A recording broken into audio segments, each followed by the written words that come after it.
patient safety and doctor safety are one and the same thing, because, without doctor safety, there is no patient safety. If the doctor is so fatigued that they, crash their car on their way home, then there's no doctor to look after the patients. Hello, and thank you for joining our podcast, Hope to Recharge, a show that is designed to bring hope, inspiration, motivation, and some practical tips to those that are battling depression and anxiety, and to those that are supporting loved ones that are going through the journey in this difficult time of depression and anxiety. I'm here to tell you, you are not alone, and we will live beyond depression and anxiety. We will share our stories, one story at a time, in a world of mental health. Together is better. I'm your host, Matana. Thank you for tuning in. Hello and welcome to Hope to Recharge. Thank you for joining me here today. Today I have somebody that is so dedicated to mental health that she is sitting in Australia. It's about 11:30 p.m. at night, almost midnight. And she was so dedicated to doing this episode. She reached out to me and she's like, we're both in the mental health, breaking the stigma passion. Dana Fang.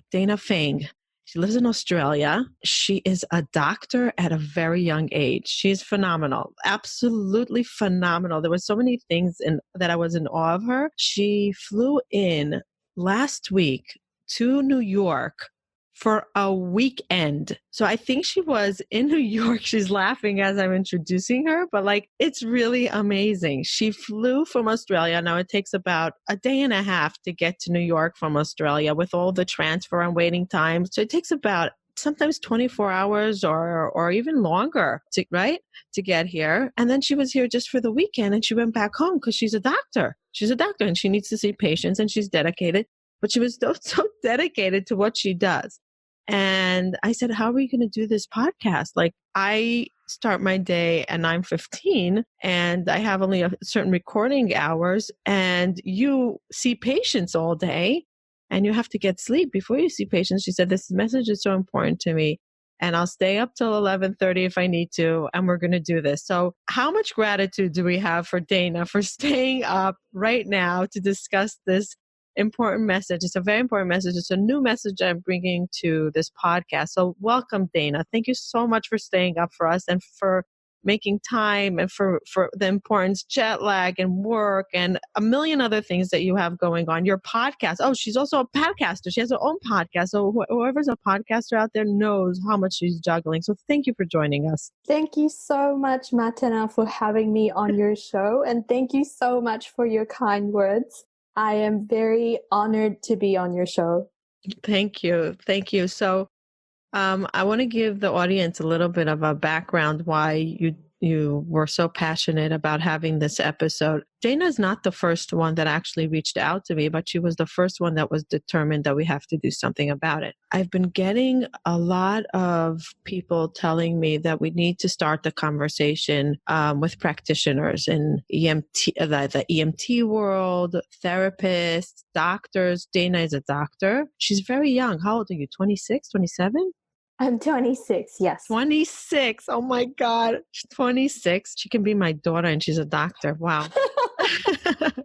And she feels that a lot of people are afraid to talk about mental health, about things that they're going through becoming a doctor or residency or a doctor or way into a doctor, maybe a professor, because there's so much stigma and shame. I want to give her the platform now to elaborate on this because she's in that world. I'm hearing it from everybody, but I'm not in that world. So I want her to give us a little bit of a background. So when I went through medical school, I had a really good time and nothing prepared me for what was to come, which was basically my intern year. So my very first day, starting out fresh as a brand shiny new doctor, I was sent out to a very small rural hospital that basically had very, very little support, and I was left to fend for myself. And that is a nightmare, a horror story for a lot of junior doctors starting out. And that was my reality that first day. And after that whole ordeal, I I felt very alone. I felt like I was very ashamed and embarrassed by what happened out there on my first day. And I felt like I couldn't speak to any of my colleagues about it because I was worried that people would judge me. And, no one ever talks about their struggles in medicine. It's like if you mentioned that you were struggling, it was a sign of weakness. And if you appeared weak, then your bosses won't favor you. They won't write you a good report at the end of your rotation or for your assessment. So no one would ever complain. Everyone would just put their head down and keep working. And that was what I did. And the year didn't get any better. I encountered someone senior who was a bully. And then, I worked many shifts in a row. I was so tired. And at one point, I missed a really important test result, and that patient could have died. Luckily, the patient didn't. And the head of the department, who was on call that weekend, supposed to be helping me through that weekend, was very upset by it, obviously because his patient nearly died, but provided me with very little support. He was more fixated with the technicalities of, how it happened, and wasn't there to debrief with me and, talk me through how we could actually prevent the mistakes from happening. And essentially that was down to fatigue and, my lack of experience. And I needed a lot of emotional support then. And I don't think he identified that. I think that was pretty much around the time when I was very close to breaking point. I wanted to quit medicine. I felt like I couldn't carry on anymore. And one night I just broke down crying and told my parents, I said, I can't do this, And funnily enough, my parents were the ones who originally pushed me to do medicine. I didn't want to do it. When I finished high school, I was like top of the class, everything, but medicine was like the last thing on my list because I always thought that I had a hunch that it was this horrible career with really long hours. It's not a horrible career, but, I knew that it was hard. It's very hard. Yeah, it's very challenging. It's long hours. I think in the back of my mind, I thought I wasn't built for it, but my parents thought differently. So they really pushed me to apply for medical school, and I got in. So I took it as a sign that I should give it a crack. And so, I broke down crying and I told them that I didn't think I could keep going. And they said, it's okay. We support you no matter what decision you make. After medical school. Yeah. Going through all that work, it's okay if you quit. Yeah. So they decided that I guess I didn't realize that, ultimately my well-being was more important to my parents than me being a doctor. And that's a good thing, right? Yeah. We want all our parents amazing, by the way. That support. Yeah. So just that alone, just those words alone gave me enough strength to keep going. Yes. So I kept going, and essentially I found that my well-being, I sort of learned some new ways of coping with the stress of medicine. Like medicine will always be stressful, especially when you work in a full-time hospital job. But I had to find ways to cope. Otherwise, I was going to crash and burn again. And next time it could be worse. Next time it could be having thoughts of suicide instead of just crying to my parents saying that I want to quit medicine. So I knew that I had to put things in place to look after myself. And what did you do? So I started seeing a psychologist. I knew that I needed some professional help because I felt like I couldn't talk to my own colleagues because everyone was too busy trying to, put on this facade of like perfection. Superman, Superwoman. Yeah. Everyone was too afraid to admit that they were struggling. And I know this now because, it's been like more than a year and a half, 2 years since my internship, and people are now reaching out to me, people that I went through internship with saying, hey, Dana, I actually felt the same way you did. I listened to your podcast and, I actually wish that I'd known that you were going through the same thing and we talked about it. But coming back to, me putting in place some strategies to look after myself, I went to see a psychologist, but the first thing I did was go see my GP, because that's what was drilled into us throughout medical school. Go see your GP, because you need a GP who knows you, who knows what your normal happy self is. And then when you're not feeling well, like if you're becoming anxious or depressed, then your GP would be able to go, oh yeah, I know you're normally not like this, so something is up. So I went to see a GP who said, look, I really don't want to put you on a mental health care plan. So that's something that we have in Australia, whereby if you have a mental health, a diagnosed mental health illness, the Australian government will pay for a certain number of your appointments with a psychiatrist or psychologist, so that to make sure that your symptoms are managed. And she said, I don't want to do that for you, because I'm worried that you might get investigated by the medical board, and there's a risk of getting deregistered. It's just a horrible process to go through. So she said, it's better if you just go see the psychologist as a private patient. I'm not going to... Off the record. Yeah, off the record. It was all off the record. Well, to be fair, she was like, I really don't think that you have anything, like a severe mental illness going on. You do have like very acute stress. Like she could see that. But it was all like, let's avoid doing that, because there's so much stigma around it. There's so much red tape the moment you become diagnosed with a mental illness. So I had to do that. And in addition to seeing my psychologist, I started to realize that I needed to have a regular routine, like regular exercise, regular yoga sessions. I then, when I felt better, signed up with a life coach that worked with me for 6 months, sort of to help me reprioritize things in my life, because before I was just throwing myself into work and just focused on achieving, and then it became all very meaningless and I was a bit lost. So life coach helped me sort of find my own direction again. Wow. What medical field are you in? So I just actually this morning received news that I got on the GP training program.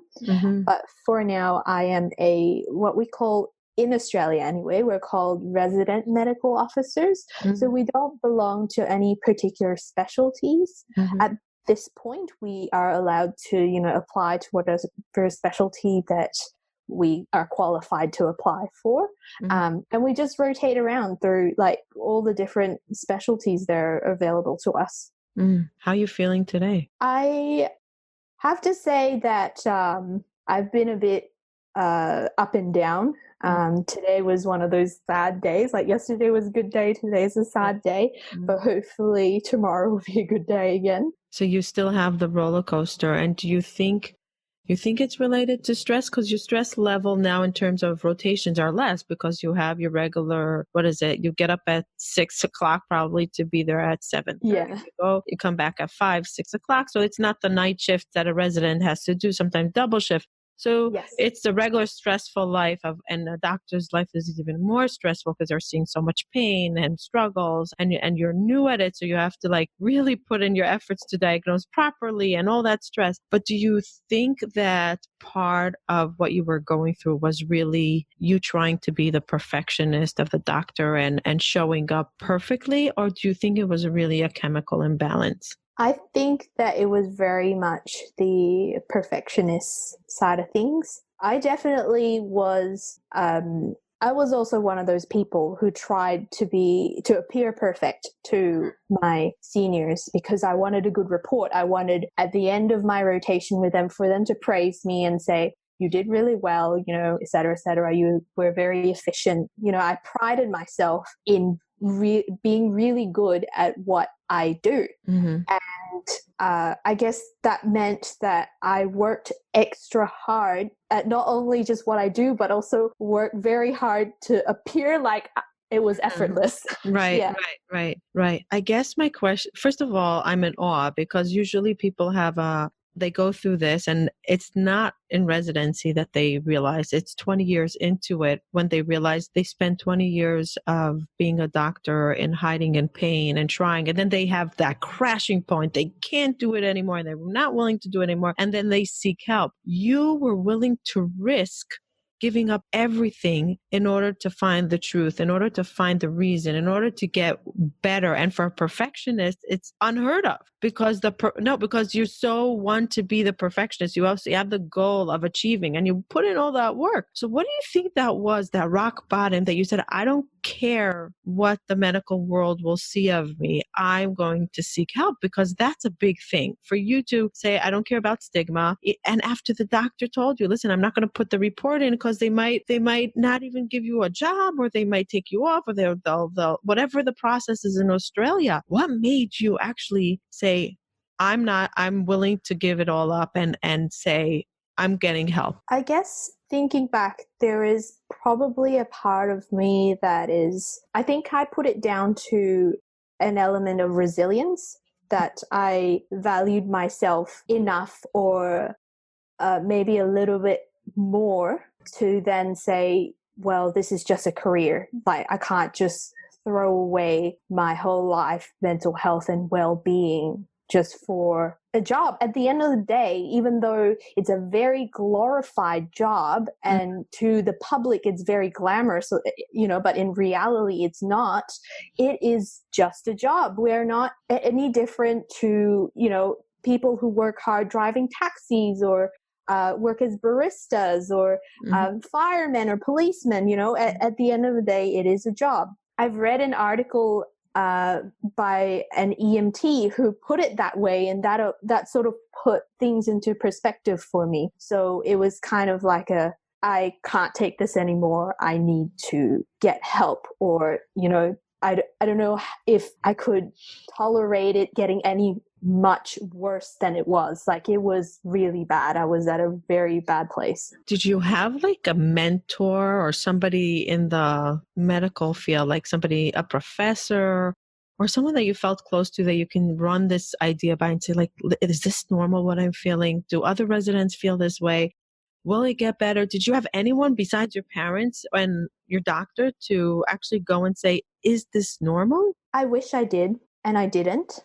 I didn't manage to form any close or long-lasting relationships with any professors or any senior doctors. I felt like I couldn't reach out to any of them because I was worried that they might then say, oh, something's wrong with you, so therefore you can't practice and we're just going to take you off, your job. And the only person that I told was my best friend, who was working in a hospital that's like 5 hours flight away from me, in a totally different city. And we went through medical school together. And there was only so much support she could offer me, being so far away. Did she know what you were talking about? Did she have the same experience? Yes, she definitely had this very similar experience. And this it kind of made me realize that I wasn't alone, because I realized, like, she had something similar going on. And then I had an inkling that others had similar, well, not similar experiences, but similar struggles as I did.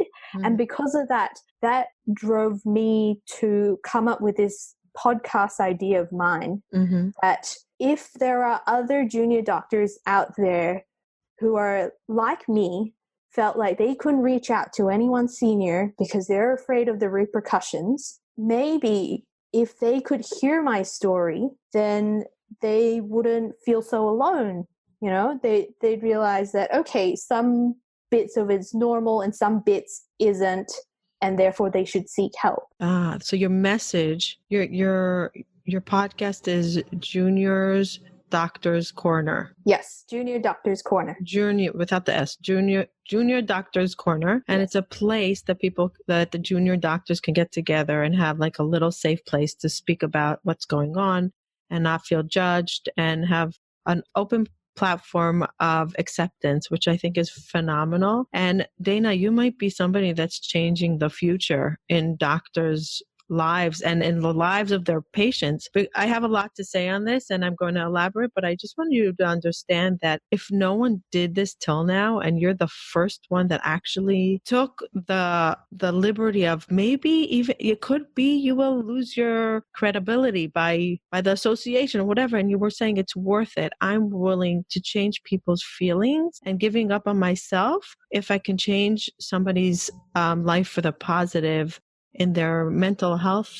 area, which is unreal. And I'm sure that like we'll talk 5 years from now and you're gonna tell me how far you came and different countries are going to join you. I am so sure. I already see the ripple effect. By the way, you don't see her face. She's giggling, but I'm telling you that she is going to do an incredible job of breaking this stigma. I want to bring it back to the conversation for a second. What happened when you started talking about it out loud? What happened to your job? What happened to people that started knowing? Did they say, oh, listen, Dana, you can share, but don't share too much. Don't talk about the real horrible stuff. You can say in general. What happened there? So I actually received an overwhelming amount of support. And amazingly, it came mostly from seniors. I think I've been lucky in that I came across one after another. It was like this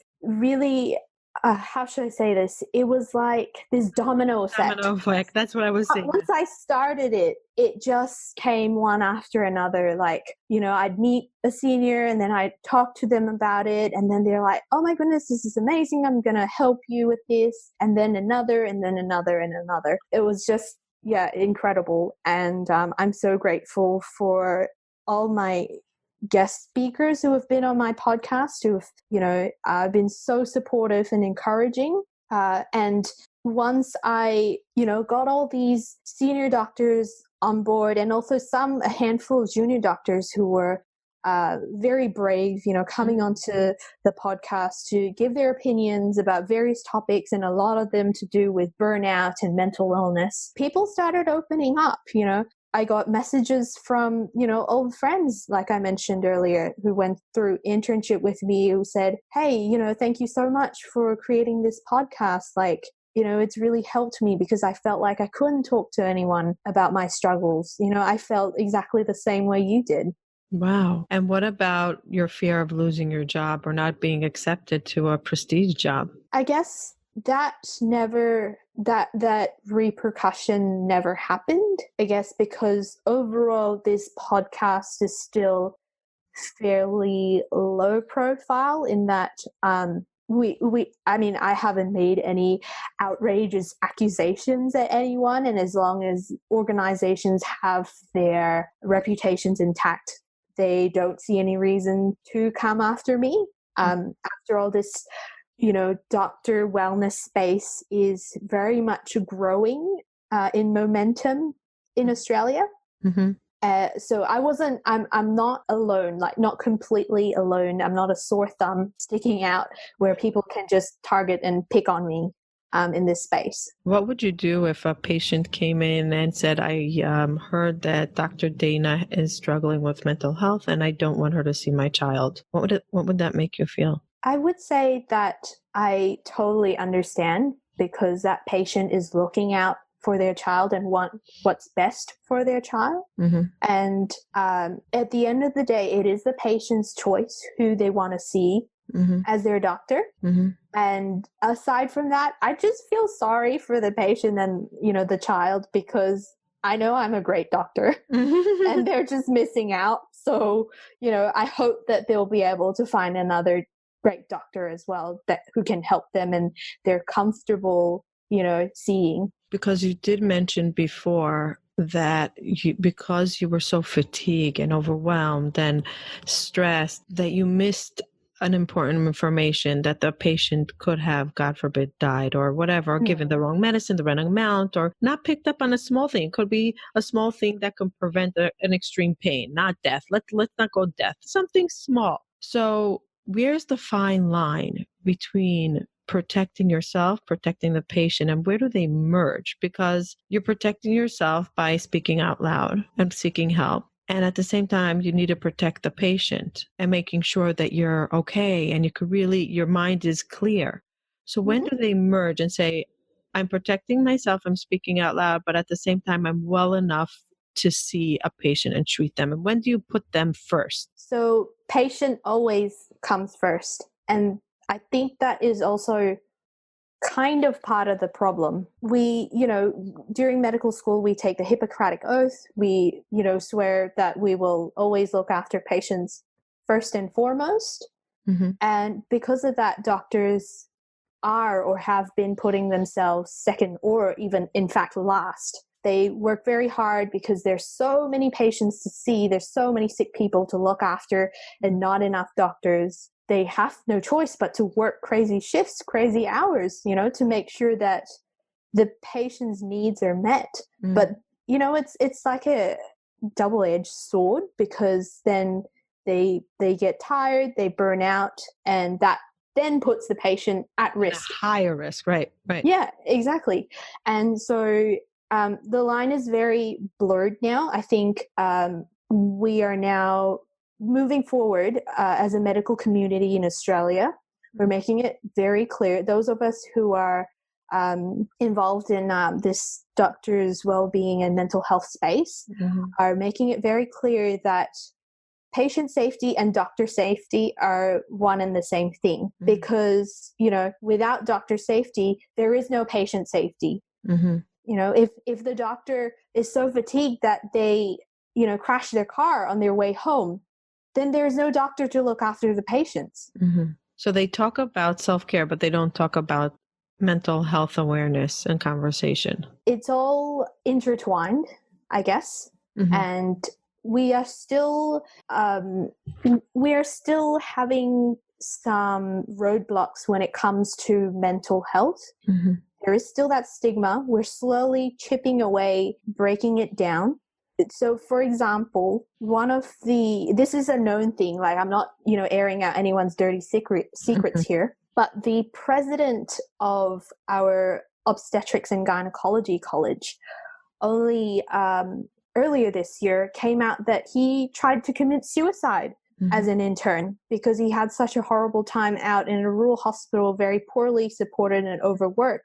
So he was obviously depressed and attempted to commit suicide, but failed because his colleagues intervened and had to secretly, in a hush-hush way, see a psychiatrist and receive treatment. But he kept this a secret, and his colleagues also kept his secret for over 30 years or more. What made him come out and talk about it now?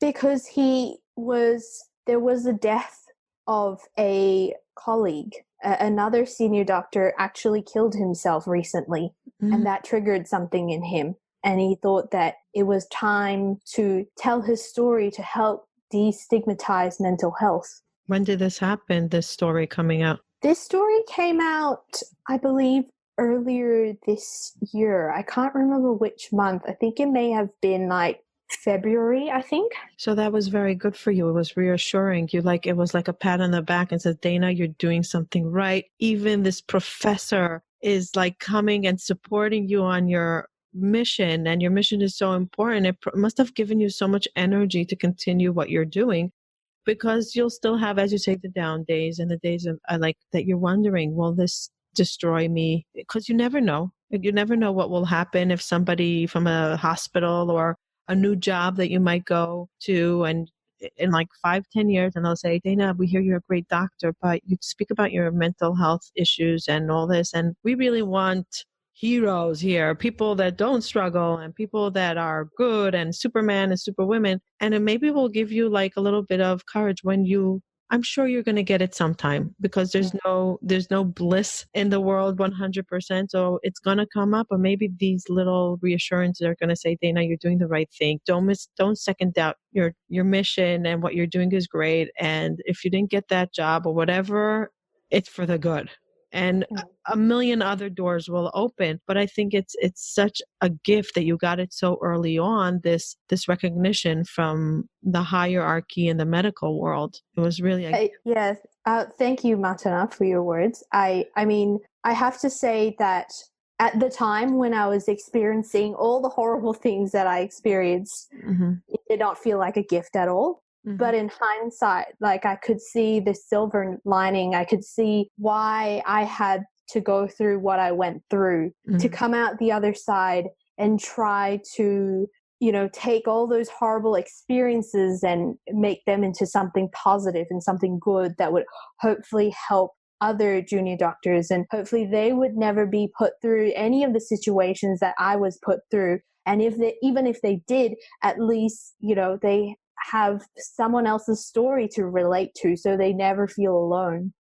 If somebody would hire you and say, okay, Dana, you came up with this a beautiful podcast and a beautiful thought, and you're breaking the stigma. We want to hire you as someone that's fresh out of medical school, a new doctor, new mind.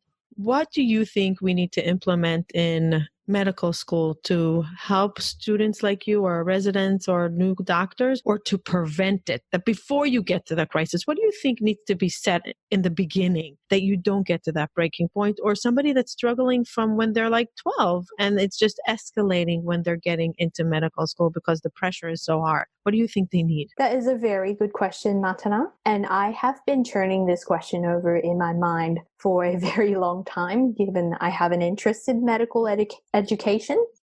I personally think that setting up a mentorship program is very important.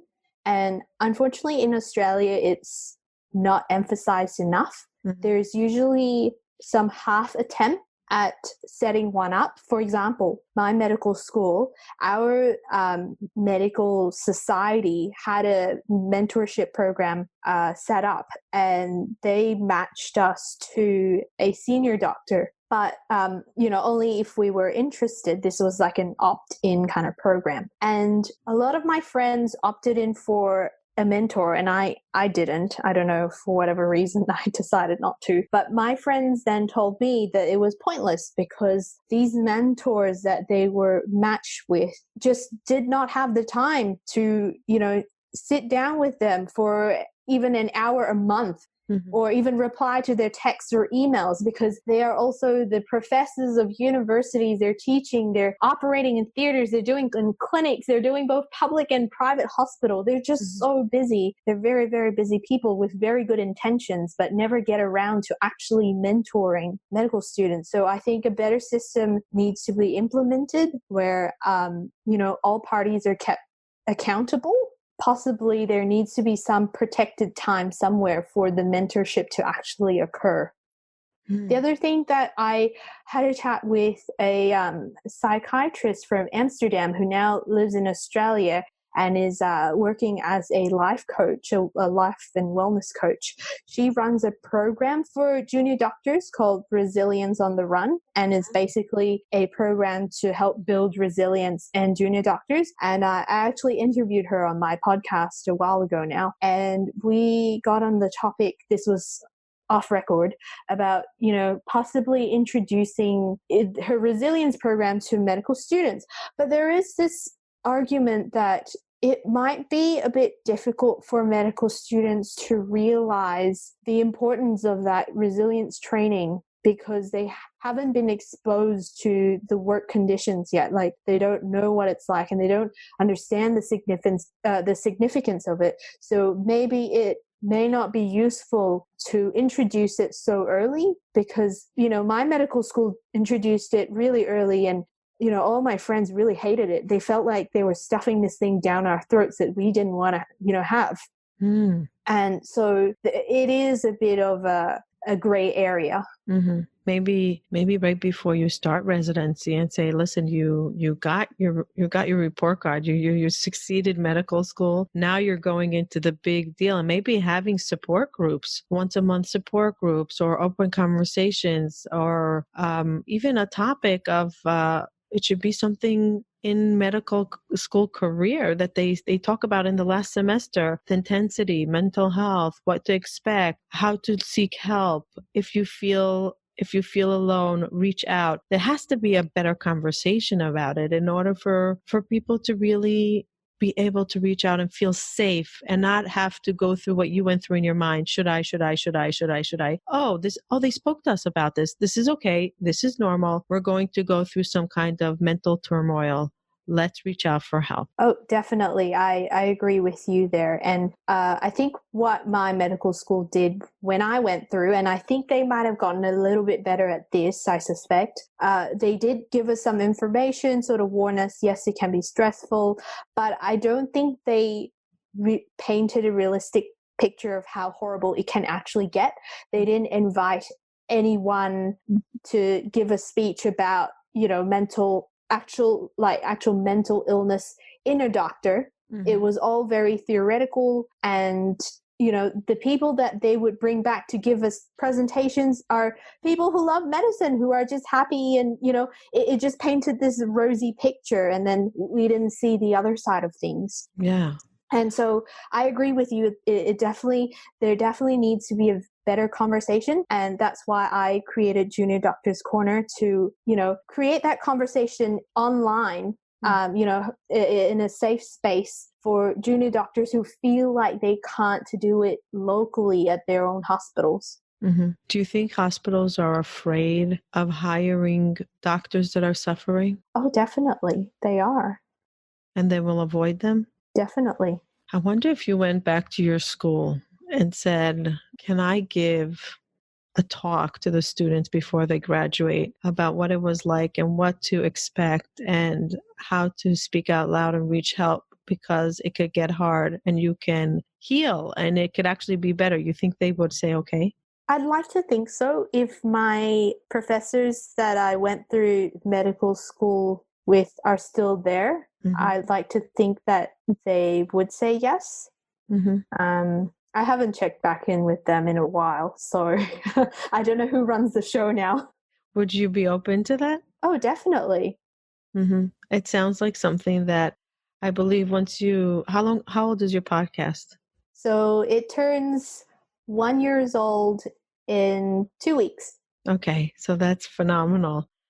That I feel like once you get the credibility of a good doctor, a hard worker, somebody that's not quote unquote crazy, walking around like a zombie, not working, but you're functioning, you're doing the right thing, and then you're bringing the conversation and you're actually changing lives and changing the way doctors function, and and that will change the way their patients are treated. I really believe that the medical field will reach out to you to say, come share your wisdom, your experience, and we'll something's going to shift. I have a feeling that something's going to shift from this podcast, and I really, really hope so, because it's so important. And what I'm so curious to know is it something that is just in the medical field because of the high tension of residency and the hard work and the pain that you see at the ER or whatever? Is it the job structure, or will a lawyer go through the same trauma, quote unquote, of breaking down with stress? Do you think it's the frame that you don't, it's the structure of your job that you don't have enough sleep, you don't have enough time to decompose? Maybe they need to put a therapist into it and say, every doctor needs to see a therapist. Like, unwind, have somebody to just unload to. Maybe. Is it? I think it's the field. It is very much the field, because there is a vocational psychologist based in the UK who has worked with and studied doctors for decades. Mm-hmm. And she's written a book. She's very up to date with all the research on doctors' mental health and wellness and everything. And the book is called Oh So Human. Her name is Dr. Caroline Elton. And she wrote about how the unique situation of a doctor's work environment, and her examples are of UK doctors. Mm-hmm. However, she says that research shows that it's not exclusive to them. It's widespread. It's a global issue, and the worst part for me is that it's an old issue. She said that nothing is new about this, that it's been going on for a long time. And she has her speculations and theories about why. Yeah. I have my own. Okay. But unfortunately, it's something that has been going on for a long time. Yeah, I was just, as you're speaking, I'm like, why haven't they changed the fact that doctors, why is it okay for a doctor to work so many hours? Why is that okay? No other human really works like that, especially when they see trauma. Why is it that doctors are given the okay to work such long hours?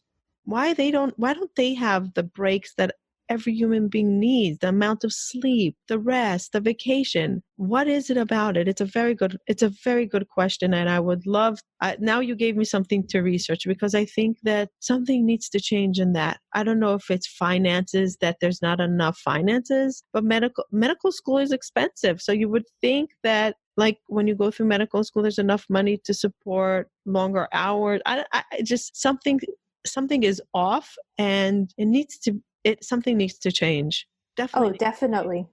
Yeah. Definitely. And I hope your podcast and your message will change something. I'm sure it will. Listen, it's already changing residents and doctors not feeling alone, which is huge. This is what you didn't have. You felt so alone. So now you're giving a sense of you're allowed to talk about it. And I really think that what you're doing will change a lot in the world, not only Australia, in the world. So keep on doing what you're doing. Where can people find you? If somebody wants to be a guest on your show from the EMT world or the medical world or the therapist world that deal with doctors that come to them, where can they find you? So they can go to my website, which is www.juniordoctorscorner.com. I am also on Facebook, Instagram, and Twitter at Junior Doctors Corner. Okay, great. And what does hope mean to you? I ask this for everyone. I know that you need to go to sleep. It's midnight and you need to wake up soon. So what does hope mean to you? Hope means that tomorrow is going to be better, even if it is shit today. Yeah. Like you said, you had a hard day today and you're hoping that tomorrow will be better. Yeah. Yes. Thank you, Dana, for giving me your time. I could spend hours talking about this. I want you to go to sleep because your mental health is very important. And I'm in awe of what you're doing. I'm really in awe. And you're gifted that you were willing to break the stigma and give a place to people to feel okay by not being okay. So thank you. Is there anything else that you want to share before we go? No, that was it. Thank you so much for having me on your show, Martina. I feel very honored and privileged. Thank you. And we'll meet up in a few years to see where I'm visualizing you on a stage somewhere. And I'll be waving to you and I'll say, remember when I said that you'll be on a stage and talking about this? I'm confident that something big is going to come from this podcast, that you'll make a change in the system for the good. So I'm thanking you as a mother of children, as a patient for myself, that you're creating better doctors. Thank you. Yeah. Thank you, everybody, for joining us. Please reach out to Dana if you can add to her conversation on her podcast. We need more people speaking out loud about this. We would love to hear your comments, what you think. I would love to hear from people that are patients, what they feel about their doctors going through mental health issues, if they would want to see that doctor, if they would want to avoid, if they would want to know about it. I want to hear more about that. You can find us on HopeToRecharge.com or Hope to Recharge on Facebook, Hope to Recharge the community. Leave us comments. Thank you for all of your reviews. I really appreciate you joining us. Have a good day, everybody. Bye for now. Thank you for joining us and taking the time to listen. I really appreciate it. Please hit the subscribe button so you can hear further episodes. If you are listening to us on iTunes, please leave feedback and ratings below. Let us know if there's any topic that you would like to hear from us in the future. Bye till next time.